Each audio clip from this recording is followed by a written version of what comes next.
The country of Syria has been in a heated civil war for the last decade. It is a multi-sided war fought between the Syrian government and rebel groups such as ISIL and ISIS.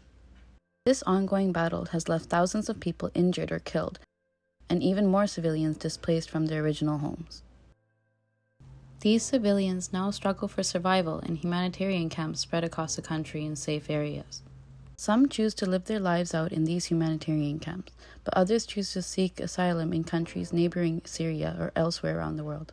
These Syrian refugees go through life-threatening journeys in order to reach these countries, where they hope to start a new and safer life for themselves and their families.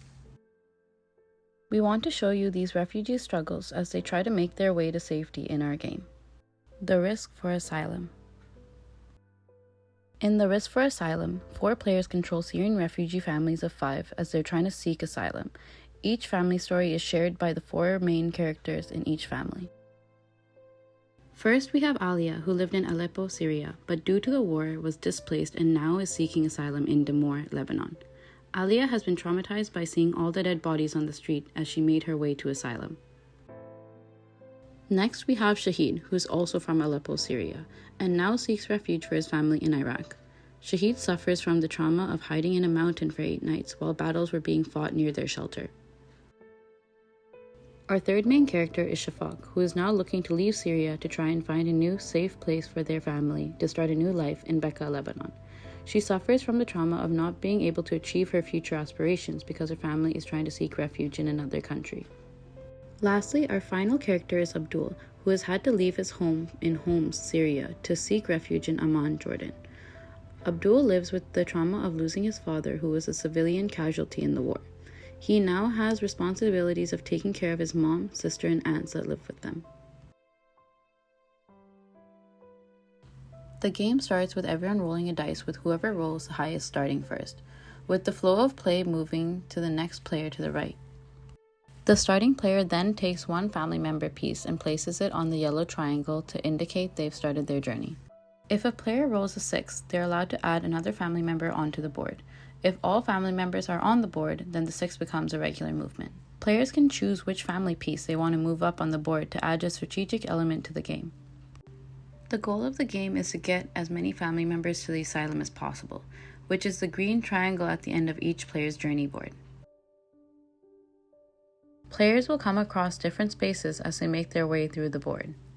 There are humanitarians which provide resource packs for the players to help them make their way along the journey. These resource packs will help players deal with trauma spaces and event card spaces. Trauma spaces are spots on the game board where player family pieces will struggle through a trauma related to the traumatic events stated on their player card. If a player lands on this space, they will have to give up a resource pack to help them get better. But if they don't have a resource pack, they must skip their next turn. Other players can also provide a resource pack to another player if the traumatized player doesn't have any, so that they don't have to skip their next turn. Lastly is the event card space. If a player lands on any of the spaces with a question mark on them, they must draw from the event card pile. The event card deck contains a list of events that Syrian refugees might face as they risk their lives to try and find asylum. Some events might be beneficial to the players, such as events that will give the player resource packs or let them move up spaces. Other event cards may be detrimental events that cause players to lose resources or even lose family members. Players might even come across the deadly city-wide bombing card, which ends the game for all players regardless of where they are. This is to show the players the harsh realities of the war in Syria and how any moment people's lives could change forever. Players will be judged based on how many family members they can get to the asylum.